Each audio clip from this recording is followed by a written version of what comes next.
What's up, guys? Fitz here. I'm joined with UFC now, bantamweight again, two-time bantamweight Vince Vendetta Morales. What's up, Vince? Thanks for coming on. Really excited to have you. Appreciate you having me, dude. I'm looking forward to it. You're probably going to be like my last interview, I think, for the rest of fight week. So, thank you. Yeah, really appreciate it. Thank you. Thank you for making the time. Talk to me. This is obviously a kind of crazy opportunity. You're, fighting across the world here on Paris on a couple, not even 2 weeks notice, against a tough opponent, Taylor Lapilus. What's this whirlwind been like for you? It's been crazy. It's it's a lot to process since Tuesday when I got the call. What is that? I think that leaves me at like 10 or 11 days, something like that. But my weight's low. I've been training. Like I'm good to go. First thing my manager told me was put down the beer and chips and let's get to work. I'm like, okay, let's go, bro. I'm solid. That's awesome, dude. You know, as far as, getting cut from the UFC since then, you've been on a crazy tear, 5-0, four finishes, fighting all over the world. But what was that original experience like after the fight with Miles Johns, getting cut from the UFC, and how do you take that as an athlete and personally, and how do you bounce back from that and go on such a great run as you've been on? Man, so that Miles Johns fight, that one still bugs me. Not so much because of the outcome, but just because of how shitty I think that fight was. Like that was a poor representation of who I am as a fighter. And yeah, to have that and then lose and then now I was on a two fight skid. Like I understand the release and almost kind of took it. I gained a little confidence from it because I'm like, okay, cool. I know what I'm gonna do. I'm gonna get out there. I'm gonna improve. I'm just gonna work some areas that are really hard to develop in the UFC. I'm gonna work those in some of my other fights, and then hopefully that's gonna take me somewhere good. Maybe that's back to the UFC. Maybe that's to $1 million tournament in PFL. Who knows? Whatever it was, I just kind of doubled down on MMA itself and becoming a better fighter. Yeah, that's a really awesome mindset to have, man. I think, obviously it's got to be really tough, but you've bounced back, I think, as good as anyone can, five fights in a shorter amount of time, like not even 2 years or just about 2 years, I think. Five wins, talk to me about that last finish. It was, a pretty emphatic one over Hunter Azure, who's, a UFC vet himself. This was, I believe, a 5 round main event, title fight. So you have all the eyes on you there at the end of the night, and to go out there and get a submission like that. If you guys haven't seen the submission, I highly recommend everyone goes watch it. It was so sick. Like it Yeah. was really awesome. Yeah, thanks, bro. That's something I've been working on in the gym for a while now. I'm decent in some of those positions and I just one day I had the idea. I was like, what if I put my shin here? And then I just started gunning it and practicing it over and over. And then I was joking with my manager because I had jumped Peruvian necktie like two times in my previous fights. I kind of use it as a transitionary submission. If I get it, great. If not, it leads me usually into somewhere good. So um, I was joking with him before the fight. I was like, I'm gonna hit it. And he's like, shut up, dude. Just go out there and win. I was like, yeah, whatever, dude, whatever, whatever. And then we went out there and sure enough, I found myself in that position and I was giddy because I know how good I am in that spot. And the fact I could throw it up and get a finish like that and get a win for the whole team Vegas and get us that bonus. And man, it was I'm getting goosebumps again. Like I was still riding the high from that. So thankfully this is kind of how things happen though. Like the momentum builds and things pile on top of it. And that's where this is what I've been trying to work towards since I got released. I think I've said yes to maybe 13 fights and I've only had five. So I mean I've had a lot of offers that just never materialized. And finally, yeah, it's back to something big and this is what MMA is all about for me. I get to travel the world and go get in a street fight, dude. It's sick. Yeah, and I think you put it perfectly. Like all the momentum's culminating towards this exact moment. This is going to be a big moment. You're fighting a French guy in France. That crowd's gonna be against you. And they're a good Mhm. crowd in France. That's Yeah, the one yeah. thing I gotta say. So, what's it like going into enemy territory? I'm sure it's got to be a little intimidating, but also fuel your fire. It's awesome to go in there and be the bad guy. I'm getting goosebumps again, dude. I haven't stopped getting like adrenaline dumps and goosebumps since this whole thing got announced. So yeah, I'm no stranger to enemy territory stuff. Like half my career before the UFC, I was fighting in enemy territory in Boise, Idaho, because I'm from Oregon. Um, so I was fighting all the Boise natives. Like three or four of my fights in the UFC, I went to China and fought Song. I fought Eamon in Canada, Benito Lopez in California. Draco in Texas. Yeah, I'm no stranger to it. The last fight, I was in Hunter's. He's from Arizona. I can't remember if it's exactly Phoenix, but I'm pretty sure that's where he was from too. It's because yeah, he had a lot of people there. So yeah, I'm no stranger to enemy territory. I don't bug me none. If anything, it's kind of just an opportunity to win over these people, and I feed off all that energy too. So be loud. I don't care. It doesn't have to be for me. I'm taking it. Yeah, awesome. That's perfect mindset you got to have. What do you make of Lapilus as opponent? He's a pretty good fighter. Had a good performance out there against Stamen. Long. Really good striker, good takedown defense. How do you like the matchup? I like the matchup. I think it gives me a chance. Like I'm real comfy on the feet, and I think this is the first time where it's been like cool. Maybe we can get this dude down and have an edge there. Who knows? I don't know. Like we'll see how it develops out there. But he's solid. His performance against Stamen was probably his best of his career. I think. Definitely. He looked great. Granted, it's hard not to look good when you got like an 8.5 inch reach advantage. So good on you. But Stamen's a dog, and that was still a pretty close fight. Stamen had his moments too. Lapilus he seemed to be pressing forward a little bit more in that one than his previous two. So we'll see which Lapilus shows up for this one. Whatever it is, we'll be ready for it.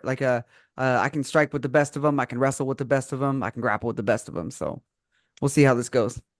Yeah, talking about the best of them, what's that been like, Marab? Your teammate capturing the title last weekend and just being in the room with him. Dude, I'm one of his like main training partners. Hold on, let me get this guy. Atlas, get out of here, bro. Let me get him real quick. One sec. No Hold that. problem.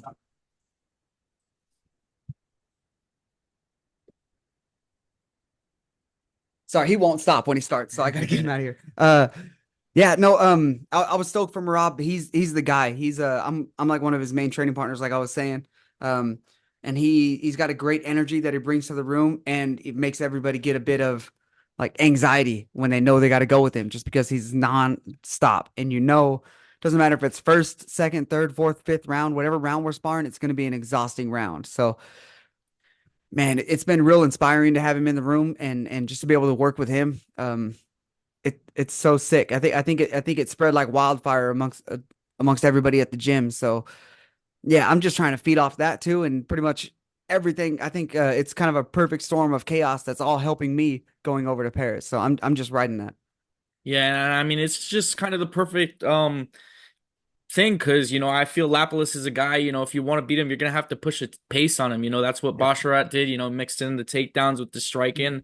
And I think you push that pace, he's gonna wilt in there. But he keeps it very clean when he's fresh. And if you fight to his pace, he's very good in those styles. So having someone like Marab, there's no one better to be emulating really in a fight. You got to push the pace in. You, 100%. So that's what I plan to do is get in this dude's face and take it where I need the fight to be. Um, I plan to be the first person to finish him. Nice. Yeah, I mean, Basharat, if you watch the fight in the end of the third round, he almost had an anaconda synced up. So I think you get that same position. You're putting him out. Oh, that's game, son. If I get that position, it's over. Talk to me about how you're so inventive from that front headlock. I've seen you talk about how you even, obviously you had the sick one in your last fight, but you had other ones you're wanting to go to, ones you want to coin. Where does that creativity come from? Man, I don't know. This was something that like about the end of my UFC career, I was starting to really get like invested in the jiu-jitsu aspect of my game. And that's just I don't know if it's maybe from wrestling. I just the front headlock was a familiar position and I just doubled down on it and just got real I know all those chokes inside and out and I can get them from anywhere and they're 10 ways to Sunday. So without giving away any secrets, I'm planning that nobody ever feels safe there. And once I get there, I'll throw up one thing to maybe get another one to get the last one. Like I'm throwing it's a striking combination on the ground with these front headlock stuff that I got working. And if you make it out of them, you're still going to be drained because it's like body work and it's hard to fight out of those. And you get out of those, you're going to be catching your breath, and then I'm on you on the feet. So it's I think it's something that's going to be fairly unique to me for a little bit until people start kind of copying that, I think. Yeah. And then just a little bit, back on your family background. Talk to me like what's it like, having a cousin in the UFC, Ricky Simone. I actually don't know how many people know that you guys are cousins, but what's it in your family that you guys just are breeding UFC fighters? Dude, I have no idea. You know what's real crazy? Me and Ricky are the normal ones. Like everybody else is a little is a little out there. So like that should tell you something about the rest of our family. But no, it's great, dude. Like he likes to come to Vegas a lot. We get a lot of training in. It's great to have somebody so close that we can bounce off ideas and concepts and really see how we can help each other develop, not just like physically and skill set wise, but like mentally in the game. I think that's kind of unique for us. And yeah, I think you're right. It does kind of get swept under a rug that we're related. Yeah, and what's that like, training with your cousin? Are you guys kind of, just having fun in there, or is there a little motivation, extra added motivation? I'm having fun in there. I'm the older Yeah. cousin, so I think it's mostly fun stuff for me. But anytime I get him in a bad position, he is fighting. He's like he's a dog, dude. He will not let me have the upper hand on him. So like we have some great goes, and man, I wish we could train together more often because he's the guy. Yeah, he's great. He's been on a tough skid, but he'll be back. Yeah. It's been against you monsters. Talk to me about growing up. You wrestled growing up, right? State champ in Washington, and then later transitioned to MMA from what I remember, like 24, which is, really late, honestly, compared to where Yeah. a lot of guys get in the game. So what's that been like for you getting into MMA? Give me the backstory there. So basically, I only went to MMA because I missed wrestling so much, and I was at that age where there was something was missing in my life, and I was like, bro, I just got to go compete. And wrestling, I wasn't even very good. I started out my freshman year, and I lost every match. Like I just for whatever reason, I wasn't that good. I was tough, but I couldn't figure out how to wrestle. And then, thankfully, I turned that around, became a good wrestler. And then I just tried to bleed that over into MMA, and then I had a couple of MMA fights and went to did maybe 9 or 10 amateur boxing bouts. Killed it. Love those. Then I came back to MMA with all that, and I hit the ground running, dude. And I haven't looked back since. And MMA's done so much for me in my life, personally, physically, that man, I love MMA. The ups and downs, everything's great about it. Yeah, and I mean your first stint in the UFC, I know it's tough, didn't end how you wanted it, but if you take a look at the losses, all of them are really good guys. You Mm, were fighting killers, like it's half the top 15 in there. Song Yadong, Chris Gutierrez, Jonathan Martinez, even mm, Miles Johns is a really good fighter, yeah. and that's a fight, that could have really went either way. That was, like you said, a little bit of a letdown performance, but you were right there the whole time. It was, so close. It's not like he took you down. He didn't do anything in that fight. But what's it like fighting those killers, man? And a lot of them, like you said, away from home and fighting Song Yadong in China. It's a really tough fight. Yeah, man. I think if I get a rematch with any of those guys with my mindset now, I think I put it on these guys. So I'm looking at getting back in there and I've never had a rematch. I would like a rematch to be against one of these dogs because I think I have a lot more to prove than what I showed in there. I think I let the moments dwarf me a little bit.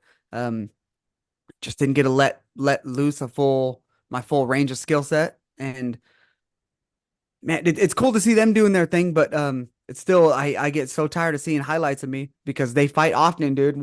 I think Gutierrez and Song fought each other, and it was on both sides. It was just highlights of me. I'm like, you bastards, dude. So be it. So be it.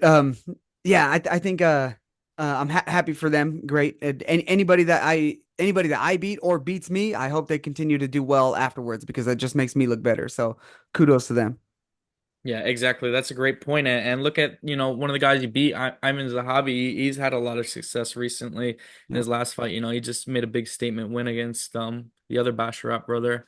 Yeah, I don't know why that dude doesn't fight more because I think since we fought, since I fought Eamon, I think I've had like 9 or 10 Yeah, fights or something like easily that, and he's only had three. 3 or 4. I'm like, dude, get active. Like as good as he is, he needs. I feel like he needs to be fighting more. Yeah, and speaking of some of the fights, I seen you talk about going over to Japan, training with Kai Asakura, who's going to be in the UFC now. I know your fiance is from Japan originally, I Mhm. believe. Yep. What's that like? That samurai culture over there, that warrior culture, and I think you said you were over there for like a month or so. So how was that? I loved it, man. Every bit of being there, from the food to the people, like everything was great. And especially when Shino got out there because she could show me around like where she grew up and she knew how everything worked and she was my translator. Oh, it was epic, dude. That was one of my favorite MMA experiences ever. Big shout out to Kai Asakura and the team over there because they welcomed me in with open arms and made sure that I was super well taken care of the entire time. I couldn't believe how much they were doing for me. It was crazy, man. So I hope I can't wait for his debut. I'm not too sure whether or not it's going to be like a flyweight thing or a bantamweight thing. Either way, people are in for some like trouble because Kai is good. He's that guy. So you had the opportunity to train out there with him. Oh yeah, we trained a lot out there. So you think he's gonna be making some splashes when he makes that debut? Dude, yeah, he is so damn fast and hits so hard and he's so dynamic that and he's super hard to take down. You wouldn't think it because he like walks around fairly light. I think that's why flyweight's kind of on the board because he walks around so light. But man, he is so hard. He's just a brick shit house, really. He's so good. I can't wait to see what he can do in the UFC. Yeah, me too. I seen, a lot of his fights over there have been at bantamweight, but people are saying he's going to go in and, fight Pantoja right away for the title. So he's Mm. got some big things coming. But you too, you also got some big stuff going on outside of the UFC, which I think is really cool. You have your own app, React Workouts, a fitness app. What's it like, building your own business and you know, just it's really awesome athletes expanding outside of, their athletic performances. Yeah, man. Whatever I can do to not work a real job. You know what I mean? Like, uh, yeah, the app's great. So I got the idea for that from the Gutierrez fight because I just needed. I was thinking, I was like, man, if there was only like if I had a timer that every time it dinged, I could pop out and check a kick. Like, I bet you that would help me check kicks. And I and mean, you that's where the checked them idea. against Jonathan Martinez, but Yeah, but it's still you kick through the checks, that bastard. Okay, so people are different, right? Right. He's yeah. crazy.